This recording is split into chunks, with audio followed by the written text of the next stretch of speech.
Happy Monday, everyone. I am here with my friend Laura, who I've known since we're trying to figure it out, 2012 or 2013, but the beginning of our NeuroKinetic Therapy journey, which I think was 2013 in February. At any rate, we've known each other since that class, and then we took level 2 together, I think, or I took level 2 in May, and you might have taken it in September. I think I was there for that, though. Is that when you met John McMahon? Because I remember him being there, too, at NKT, too. Yeah. Probably. I met Kento. Yes, Kento. Maybe we started TAing together. Yeah. Right around that time, or, shortly after that. Because I remember going to New York to TA a level 2. I think I TA'd a level 2 before I TA'd level 1. Yeah. Because of your encouragement. So it's like, come on, let's do it. Yeah. Oh, the memories. Anyway. It seems so long ago, but it wasn't like yesterday too. So I know weird. It wasn't even that long ago. So it would be 7 years now. Yeah. Or 8, depending on what timeline we're in. Right. but about 7 years. And that was, I don't know. I'm not really sure. I'm curious to hear what your perception of it, but that was a huge turning point for me professionally. Yeah. It was enormous for me to go from, I've been a PT since 2001, officially doing lots of hospital work, like your basic transfers and chest PT and that kind of stuff. And then it wasn't until that year that I took NKT and the previous fall where I had taken FMS, which is Functional Movement System, I think it's called, and SFMA, Selective Functional Movement Assessment, which is another assessment tool that some orthopedic and rehab specialists use. It wasn't until that time where I kind of got current with it's like I went into like a PT slumber phase for a long time, and I was just doing the same stuff. And then I kind of began to want to get to know what was up and like new and fresh in our field. Yeah. Yeah. Same thing. I think I was very stagnant and was actually going to leave physical therapy, looking for something different. And I started doing the Perform Better summits and met one of my friends had taken, and he had taken the level 1 in the Detroit area, and Sean? like, no, Jason. I'm losing his last. Jason Mason is the name, and he and Brendan LeBac were together. Yeah. And so I'm gonna tag all these people. they totally, Jason's like, this is game changing, and so I messaged him like, what is this you're talking about? Because I need something new to. He's like, you got to take it, Laura. It's a game changer. Yeah. So I signed up in that January, and it's totally changed how I look at the body and how I see, and it pushed me towards other classes and going back to school and learning, now I like being a PT again. And I think I still treat sort of the same, but with a different outlook on how I'm treating. And, so it's like I'm still I do traditional physical therapy, but it's all driven by the exercises I give are driven by NKT or anatomy and motion and macular dissection now too. So. Right. Yeah. So how long have you been a PT? Since 91. So. Oh, that's so amazing. Yeah. Yeah. So what made you want to be a PT to begin with? Like, how did you choose it? It was really luck of the draw. I didn't know what I wanted to do, and junior year in high school, filled out a form, what do you want to be when you grow up, and what are you good at, and I liked to talk to people, and I liked exercise, and I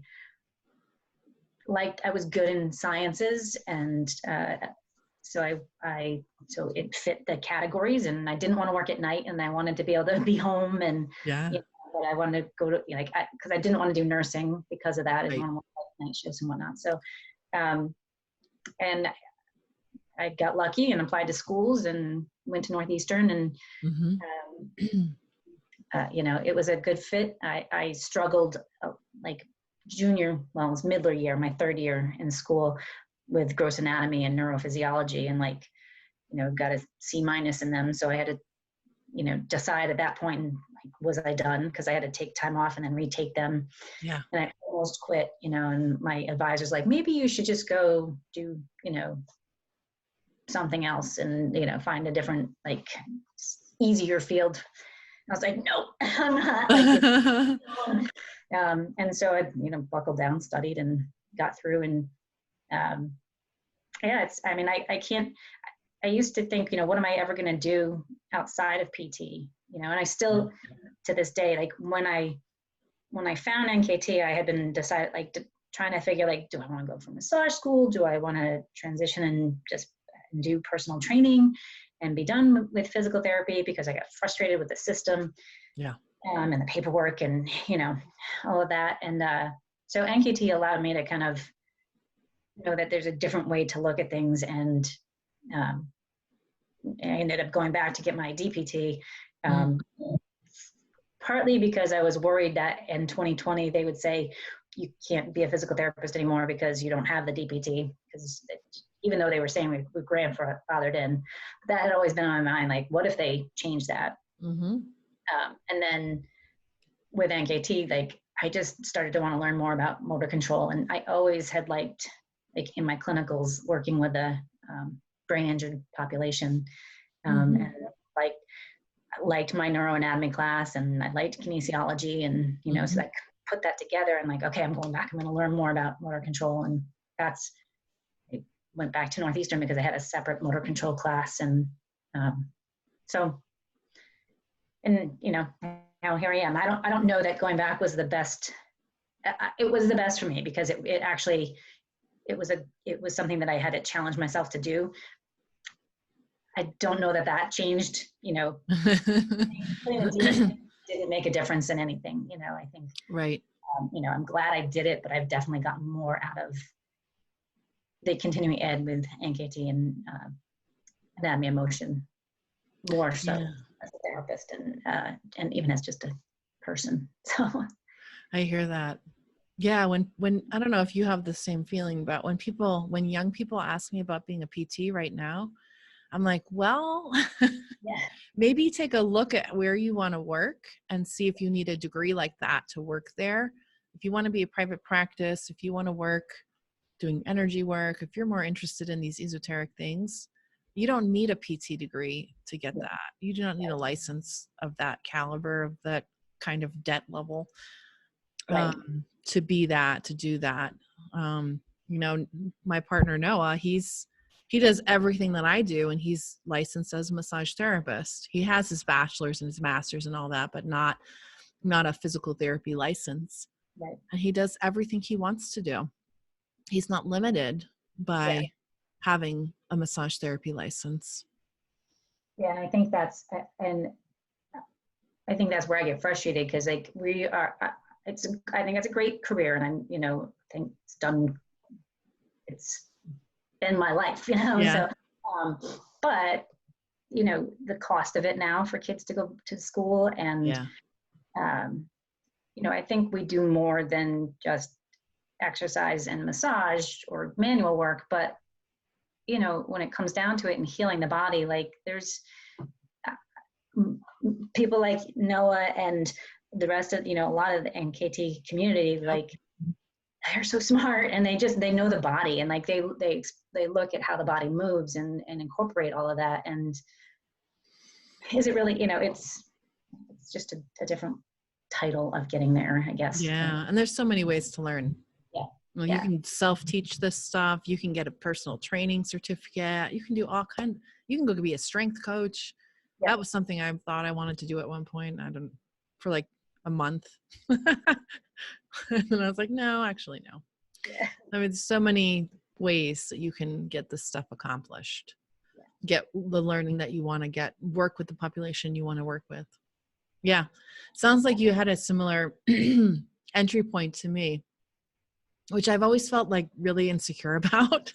How I'm like, no, it was not a burning passion. I just read an article in a newspaper that said it would be a growing profession. Yeah, exactly. Yeah. Something I've had for the rest of my life. And, and the good thing is now it's allowing me the ability to say, okay, well, how can I not make it a job? Yes, I think the physical end is a job, but like growing my own business and whatnot, and how can just exploring different options. So it has, it's been something that's been able to give me my income forever. And it's, I'm at a point now where I can take it and grow from it and hopefully expand a little bit. Mm-hmm. I get frustrated with, on the licensing and especially right now, if we could just reach out across state lines and, be able to not just be restricted into Massachusetts and just Massachusetts for my hands-on and, and doing therapy. That's where I would like to have a different license because of that, where would you work if you could? I like working from home. So I'm working full-time for Rebound right now. And it's a great company and I love that they're very open to what I'm doing and, bring in, encourage me 100%. And it's a great environment. Cool. But when through this whole pandemic stuff, I've done a few telehealth sessions and I would love to be able to, open that up and see more people, across the, I won't say world. I don't look that big, but but if I could do this and reach more people across the country, I think it'd be awesome, just open more. Yeah, I guess I am not hip to legal stuff. I'm just not. So if you're not billing insurance for it, is there a loophole? I mean, I know lots of people who would do telehealth and they, like Thomas Wells, he works all over the place. He treats all over the world and what's the loophole? There's gotta be a loophole. I don't know. I am trying to do more fitness and just movement-based stuff and not necessarily physical therapy. Yeah. So one thing I'm starting to do right now, and it's very new, is creating more education courses. So it's direct physical therapy advice, but it's still getting the message of, body movement and neurological movement and three-dimensional movement out there. And trying to, whether it's back pain or posture correction, or I'm playing with the idea of a fitness program also. So, okay. So that's how I'm, if I can do that, that's where my loophole is, I guess. It feels like it still fits, and it feels kosher to you. Mm-hmm. Yeah. There are a lot of states that are doing the, I lost the name of it, but it's a reciprocity thing that yes, you're licensed in Texas, they have the PAC. It's a PAC deal with California, or Colorado and California. You can see people there without having to actually get a new license and do it, right, all that stuff. But we're not there yet. So no, we're not. It's I really wish right now, especially, it was there, but it's not. And so maybe it'll get there someday. Yeah. It'd be easier if we had massage therapists too. They have a national certification. Yeah. A national, I forget what it's called, but yeah. But it was super easy to get a license here in Colorado. It took maybe 30 days and kind of a no questions asked kind of deal. It was just show your licensure in Massachusetts, and it just became, I ended up letting my Massachusetts license lapse because it doesn't appear that I'm coming back. I'm pretty happy here. So what did you do in the beginning of your career? Did you do hospital work or outpatient, or what was your beginning? I started in a acute care hospital. And my whole thought at that time was, I wanted to have that solid medical base. And then I knew I wanted to go work with head injury. So I was going to work in acute care for X amount of time. Yep. It turned out to be just over 3 years. And then I went from there, I went to the Greenery Rehab in Brighton and worked with head injury. Yeah.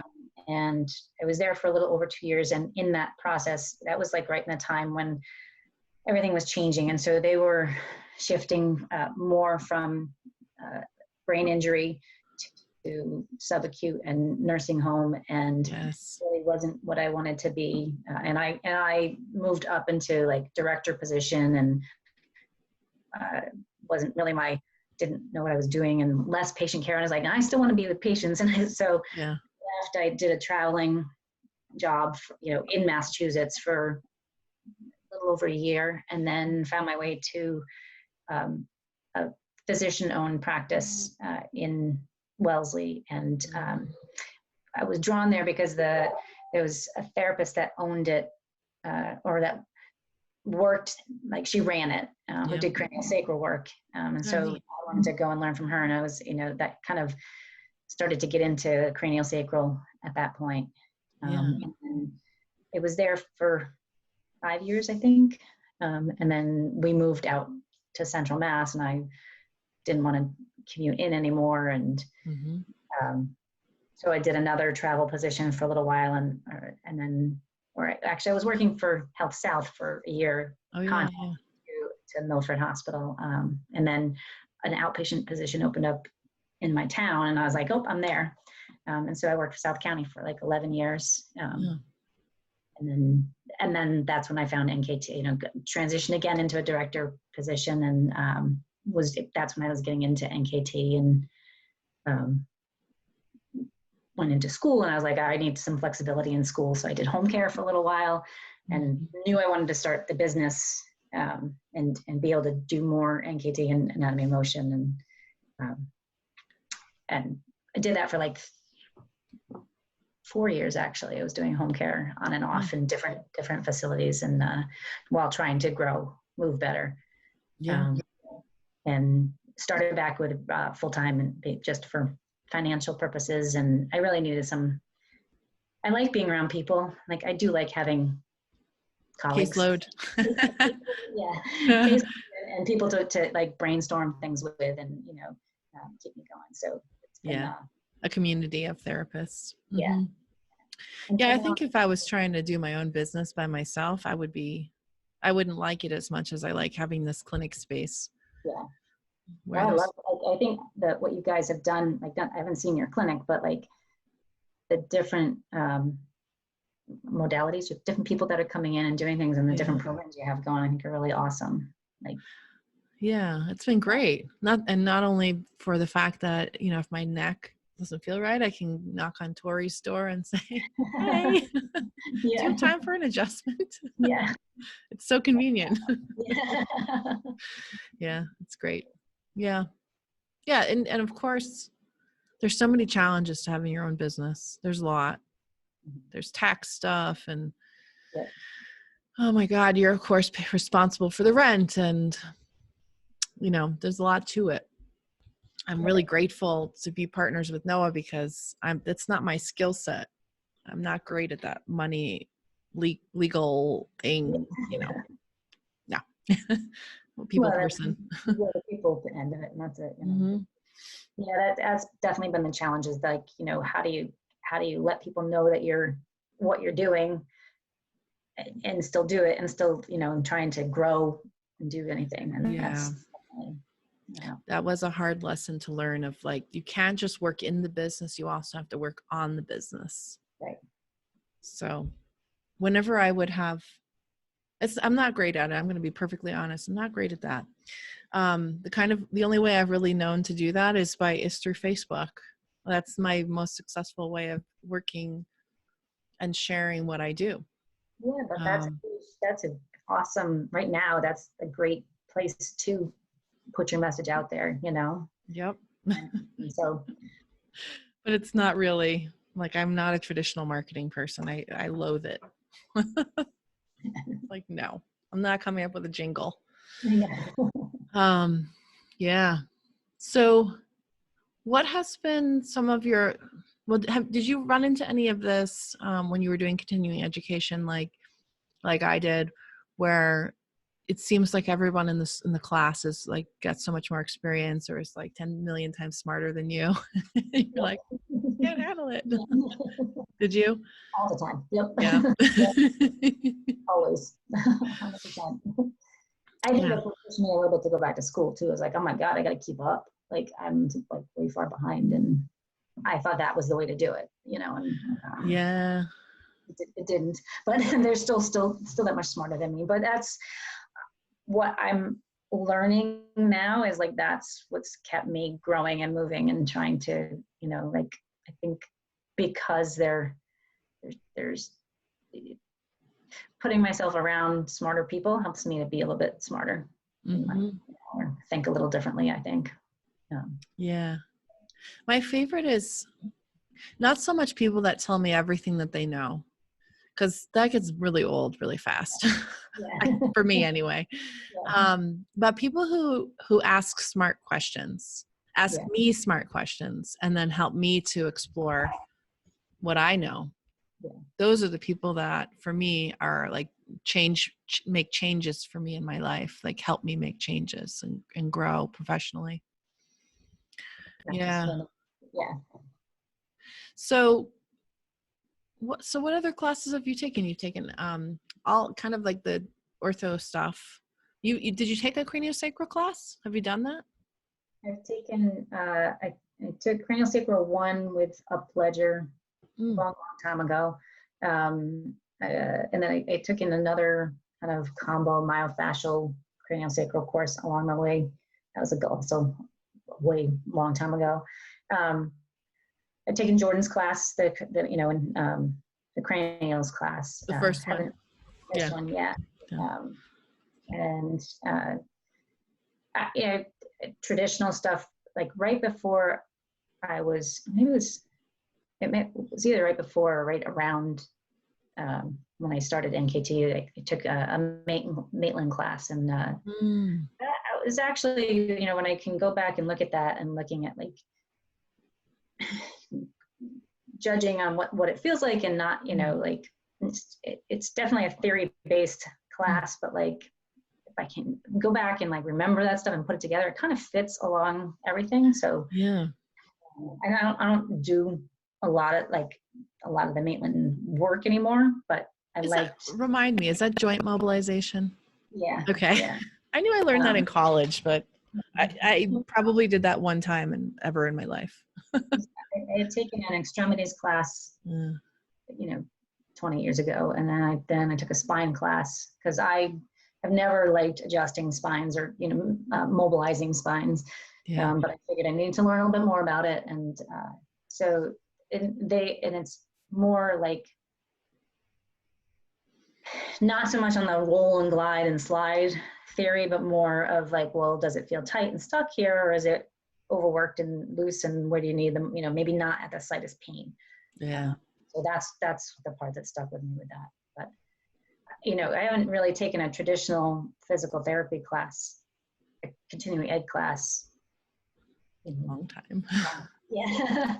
So my focus these days has been so NKT, anatomy motion. Right before quarantine, I had taken the second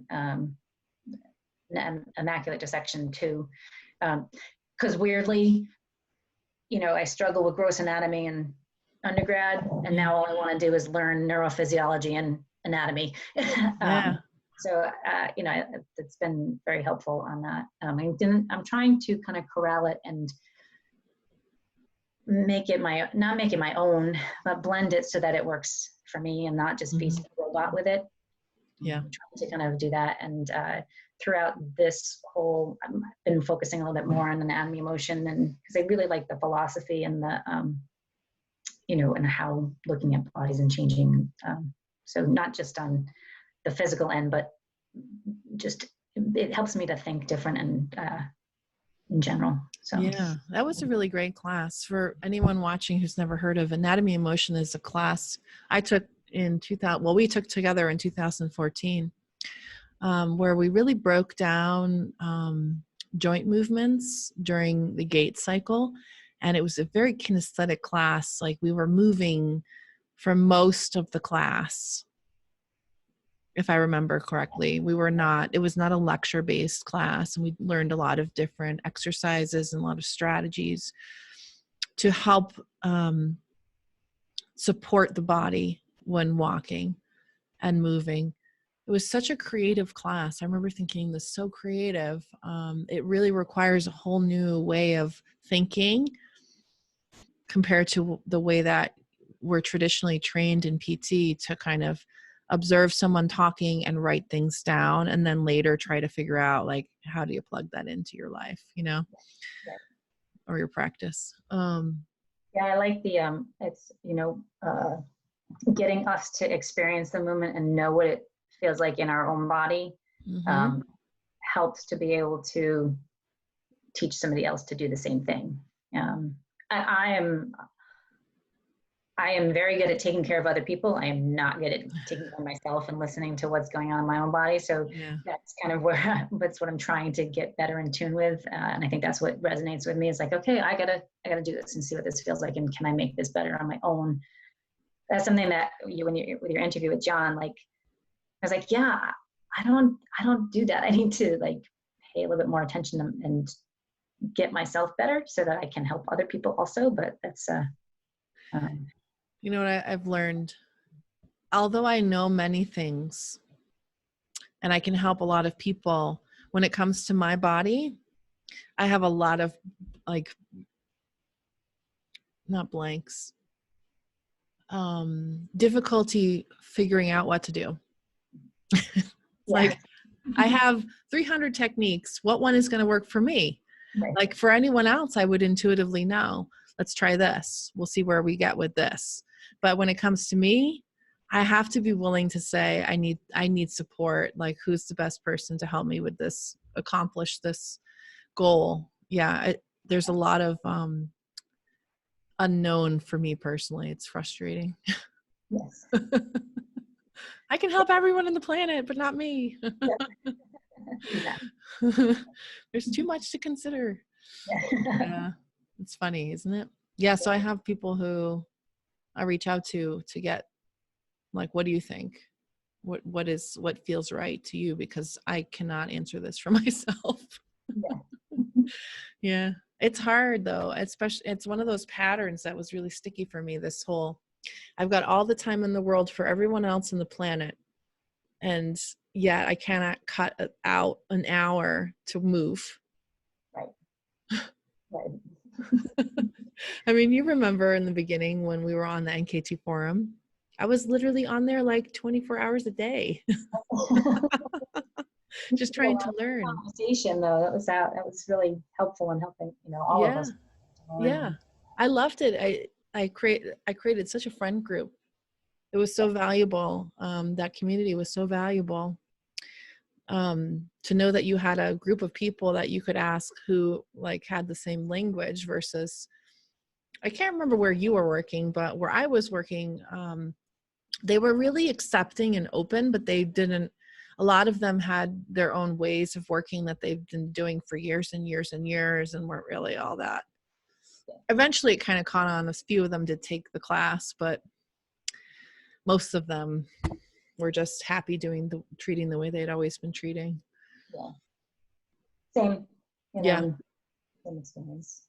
And what I liked also is it was multidisciplinary. Like you said, it wasn't like stuck in a few physical therapy forums that just like banging your head against the wall. You have to do it this way. Well, no, you sometimes do Oh it if you my do it this way, God. and if you can get to the same answer a different way. And so that's what I loved about these NKT and emotion, is like having different perspectives and coming at it from different ways. You're all still going to the same end result, and it's a great way to learn.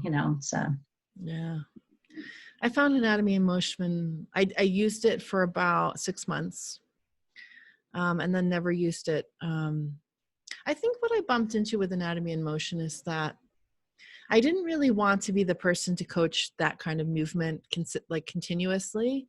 Like for the people who I worked with who are dancers or movement people, it was amazing. It was intuitive, and they would go and do these movements, and it would be easy for them. And but most of the people I worked with, most of them were kids to begin with.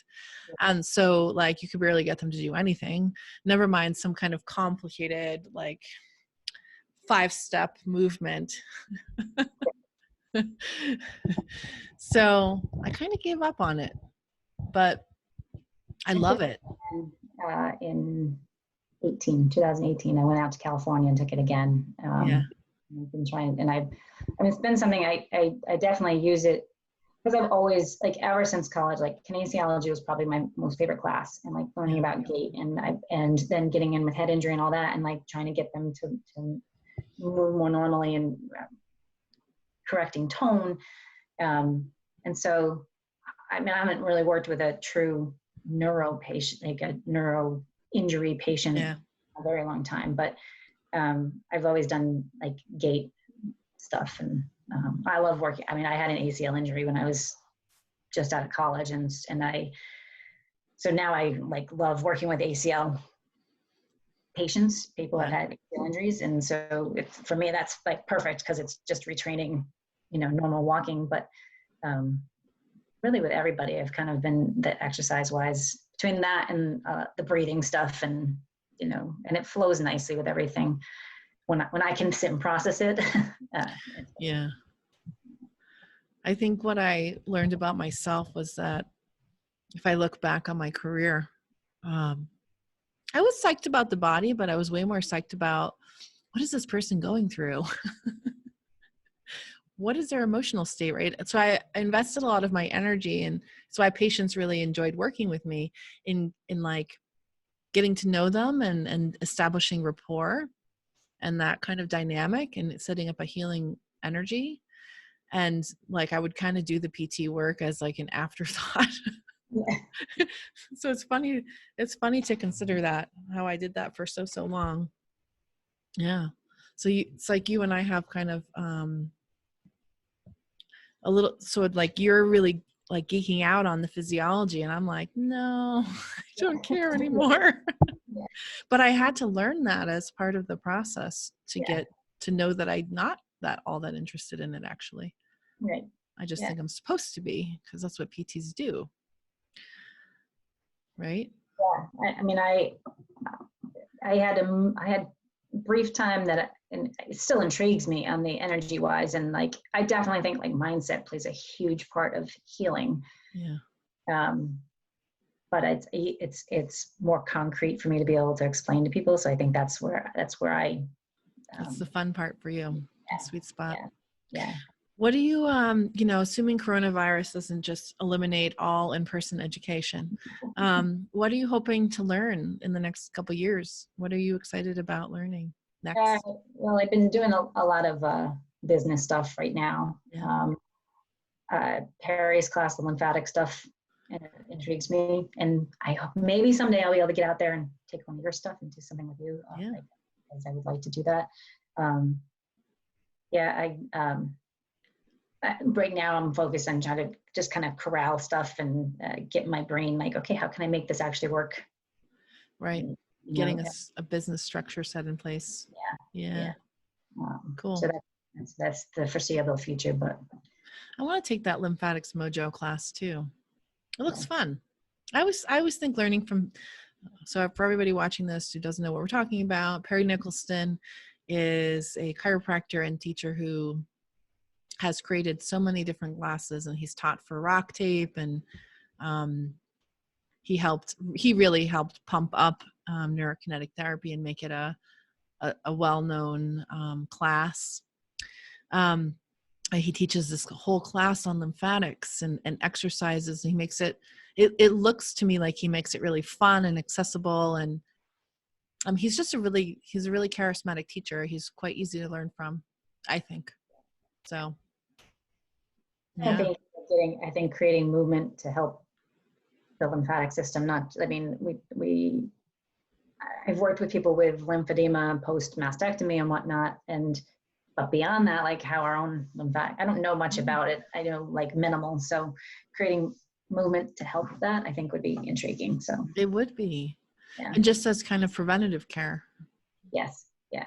Which exactly. I don't think we invest enough of our time Absolutely. on, well, I don't mean you and I mean, Right. just people in general. They don't, but not on purpose. They just don't know. Right. It's life. They don't know what they don't know. And right. I don't know what I don't know because I've never taken this class. I thought about buying the little online thing though a few times. I'm like, maybe I'll just take that online class and see if it's cool. Yeah. Yeah, that's been, I've been doing a lot more online learning just because it's easier to, at night when I come home, I can study something or, it's a little bit easier to fit into schedule, Yeah. work-life balance and all that stuff. So like, especially if it's recorded. yes. And you can access it, as you go. Although I struggle with that, honestly, because I still have, like, for instance, I still have a hypnotherapy class that I bought like 4 years ago. I haven't taken it. I've got like 2 videos in and it's just sitting there. I need to do it though. God, I paid like $500 for that thing. Oh, put it on the to-do list. Yeah, but there's so many things like that for me, it's hard if there's no like deadline. Yeah. So if people want to work with you and they want to work on movement or rehab, how can people get a hold of you? What's the easiest way? My email is laura@movebetterllc.com. Sometimes emails from somebody that hasn't emailed me before gets caught up in a spammy thing. So if you don't get me there, go to Move Better Physical Therapy and Fitness on Facebook. That's and then you can message me or you can friend me separate too on Facebook.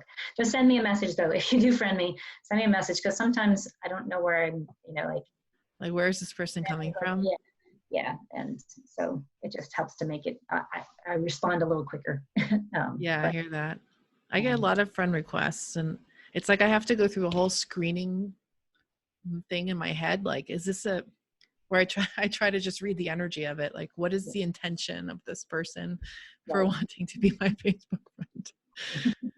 And sometimes it's, hey, I'm lonely.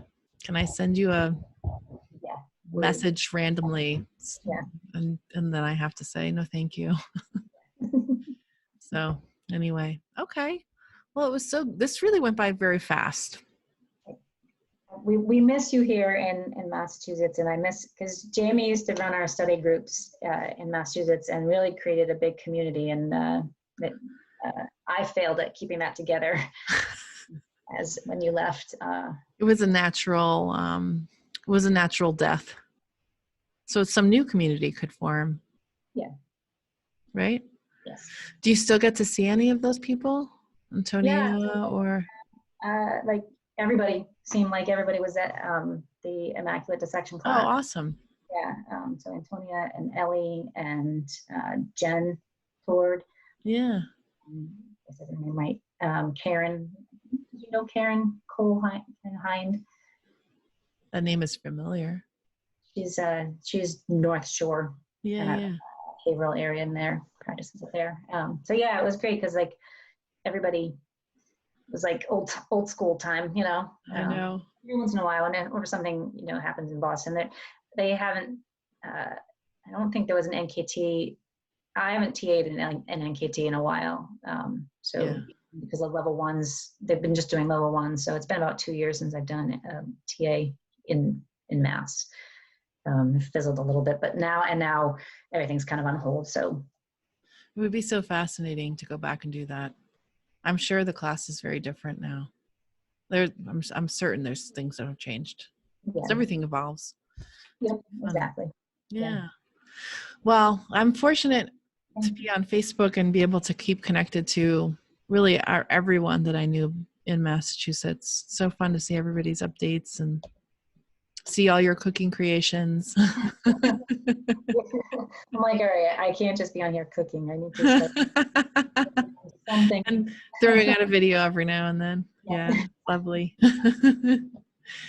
Okay. Well, it was so great to talk to you today. Thank you so much for your time. Thanks for having me. Yeah.